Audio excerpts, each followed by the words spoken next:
This is macOS Ken. The next round of Apple's epic Fortnite fight is set. A possible standoff between Apple and Spotify in the EU. And an Edge AI offering from Apple. It is Thursday, the 25th of April, 2024. I'm Ken Ray, and this is news from macOS Ken. Brought to you by yours truly and sponsored by Pen Chalet, selling exquisite fountain pens for over 10 years with special offers for macOS Ken listeners at penchalet.com/macOSKen. This show is also supported by people like you, patrons through Patreon. Find out more and add your support at patreon.com/macOSKen. The next round has been set in the Apple epic Fortnite fight. The site GameSpray says the two sides are set to meet in mid-May in the court of Judge Yvonne Gonzalez-Rogers. At issue, whether Apple is honoring the intent of her rules on App Store apps and steering. In a ruling back in 2021, Judge Gonzalez-Rogers said Apple had to let developers let users know in their apps that they could go to the developer's own site, use a payment system besides Apple's in-app payment system, and theoretically pay less than they would through the application. To the layman, i.e. me, that would seem as easy as saying, go to Fortnite.com/whatever and pay less or something like that. Epic might think so as well, though that is not the system Apple enacted. The system Apple went for requires certain permitted links, likely so Apple can track and collect commissions on purchases made for iPhone outside the App Store. And here is where the next round begins. According to GameSpray, Epic Games alleges that Apple's restrictions on how app makers can inform US-based consumers of alternative purchasing options, and particularly a commission that is essentially the same as on the App Store, but minus the approximate cost of external payment processors like Stripe, violate the injunction while Apple claims to be in compliance. And the judge seems to hear where Epic is coming from. GameSpray says she has now reached a preliminary conclusion that Apple is presently out of compliance with the injunction. She is willing to hear both sides out, though. Originally slated for a short hearing on the 30th of April, the piece says Judge Yvonne Gonzalez-Rogers has scheduled a 3-day evidentiary hearing for the 8th of May, the 10th of May, and the 17th. They'll try to get it all done on day one, but if more days are needed, they got a couple with which to work. You know, it kind of feels like this story might get interesting again. It's been a while. The steering solution I mentioned a moment ago, the one where a developer could say in the app or on the App Store, just go to mywebsite.com or whatever. Yeah, Spotify seems to be going that way in the EU, though whether Apple lets it remains to be seen. Not unlike the move Apple made to, theoretically, comply with the Epic ruling here in the States, Apple's compliance with the Digital Markets Act in the European Union sets up a number of hoops through which developers must jump to use payment methods and app stores besides Apple's, all while still paying Apple a commission or a core technology fee if the apps in question are big enough to warrant that. A piece from TechCrunch says the music streaming service Spotify has decided not to go that way. Instead, the piece says Spotify said Wednesday that it has submitted a new version of its app for EU users with pricing information and basic site information. Critically, the version does not contain the link to the website. TechCrunch had Spotify saying in a statement, despite Apple's attempts to punish developers with new fees, we remain committed to giving consumers a real choice in our app at no increased cost. That's why we have submitted a new update to Apple. It features basic pricing and website information, the bare minimum outlined under the European Commission's ruling in its music streaming case. By charging developers to communicate with consumers through in-app links, Apple continues to break European law. It's past time for the Commission to enforce its decision so that consumers can see real, positive benefits. Willing to bet Apple's going to disagree with Spotify. Also willing to bet the European Commission is going to agree with Spotify. I'd be happy to be wrong in either case, but I'm willing to bet I'm not. Folks itching to know what Apple is doing in artificial intelligence got news on that front Wednesday.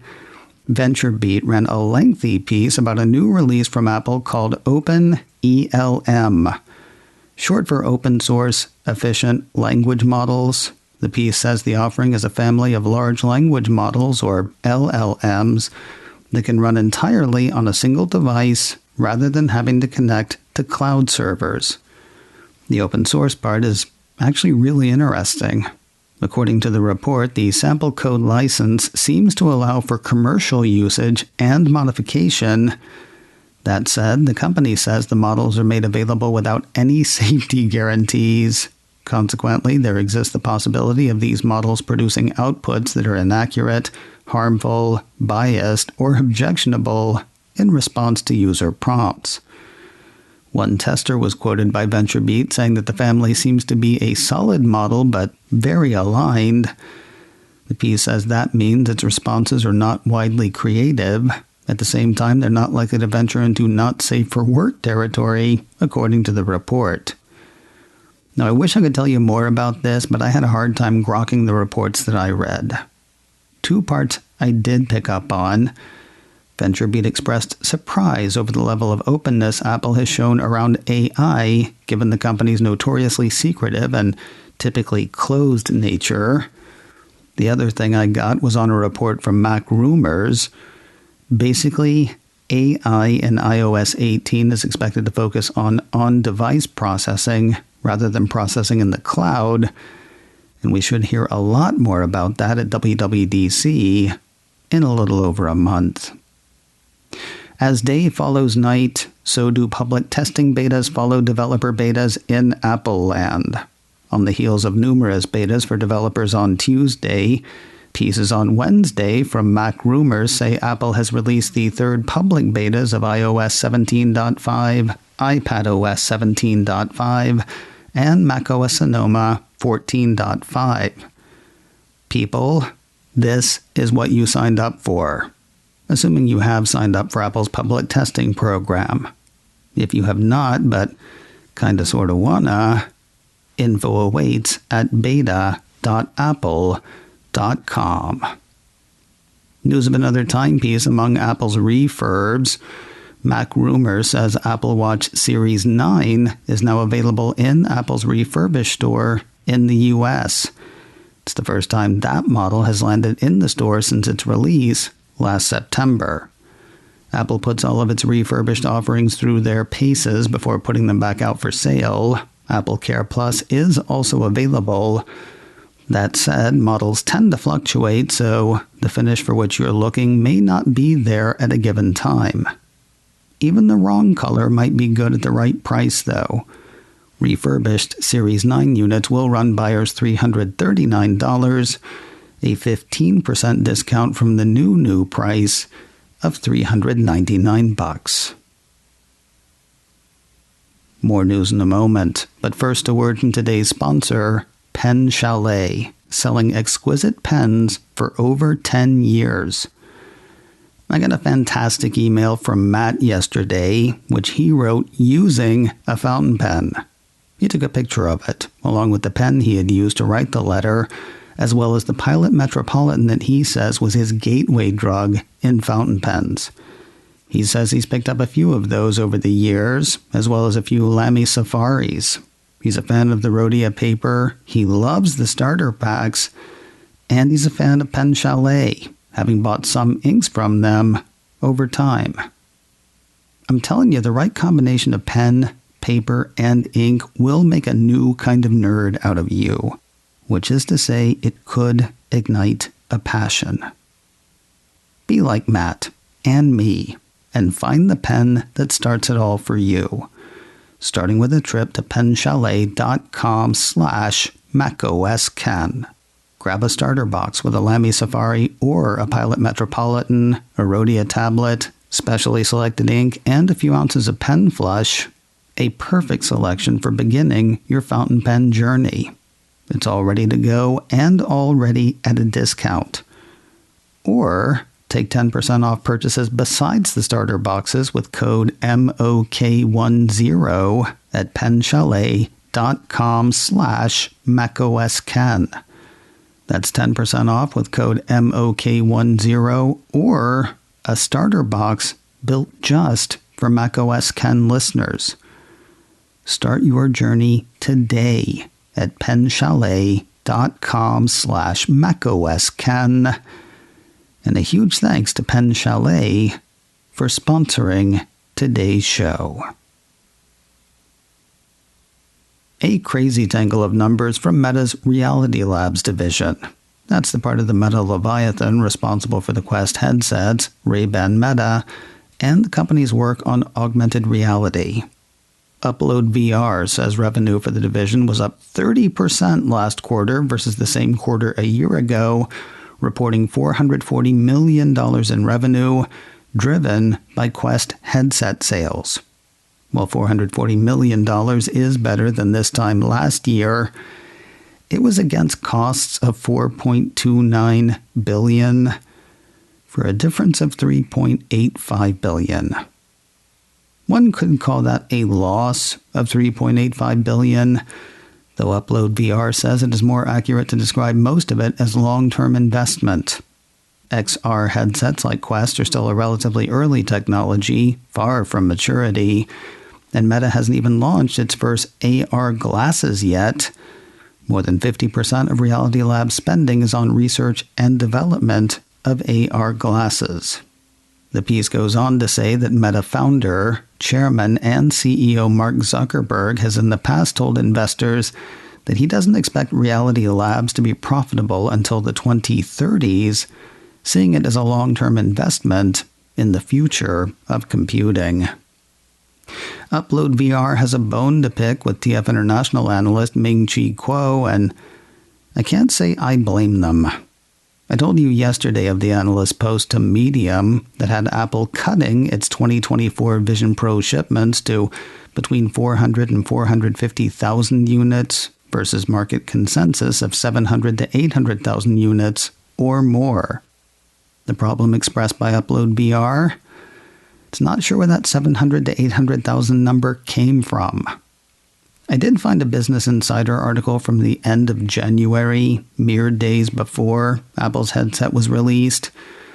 That had Wedbush analyst Daniel Ives saying that Apple could sell more than 600,000 Vision Pro units in 2024.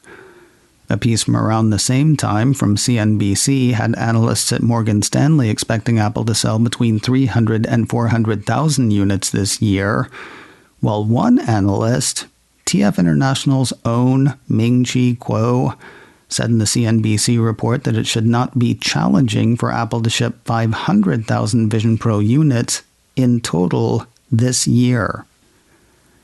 Somewhere in there is where Ming-Chi got UploadVR's goat. According to the site, is claiming that Apple reduced its sales forecast for Vision Pro from a market consensus of 700 to 750,000 units to 400 to 450,000, a roughly 40% reduction. Claims this is due to weaker than expected U.S. demand, leading to a production cut ahead of global launch.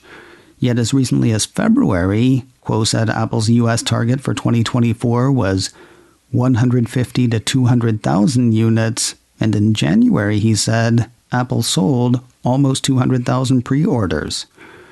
UploadVR goes on to say the Financial Times, The Information, and The Elec have previously reported that Vision Pro production is heavily constrained by the extremely limited supply of micro OLED displays.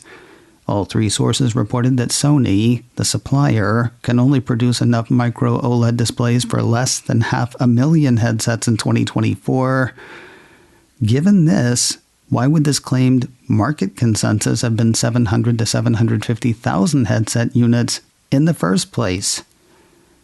The way the site sees it, it simply doesn't make sense. If you're one of the 8 to 800,000 people who have an Apple Vision Pro, and you got an Apple Arcade subscription as well. There are a couple of new games for you today. Mac Rumor says Crossy Road Castle and Solitaire Stories have both been optimized for Apple's spatial computer. And finally today, the marketing mind behind Apple's Vision Pro push is shoving off. 9to5Mac says Frank Casanova, currently Senior Director and Head of Product Marketing for Apple Vision Pro, is retiring after working for Apple for 36 years. Joining Apple in the late 1980s, the piece says Casanova has held a number of positions over the decades. In the late 90s, he became Senior Director of Graphics for the Mac operating system. 10 years later, he joined the marketing effort that helped take iPhone worldwide.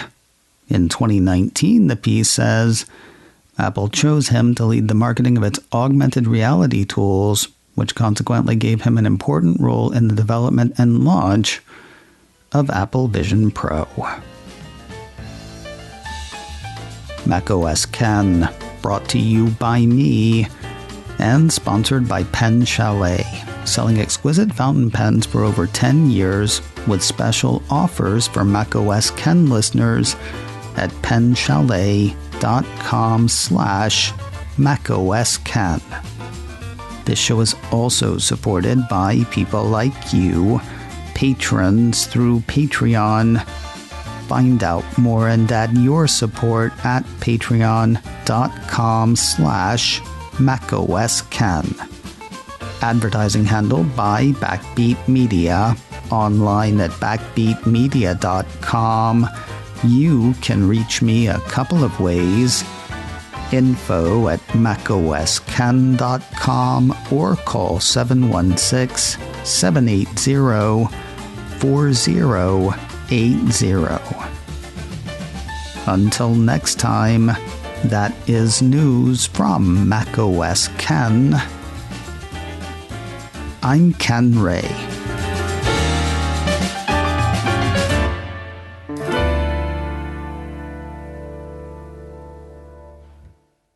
Ciao.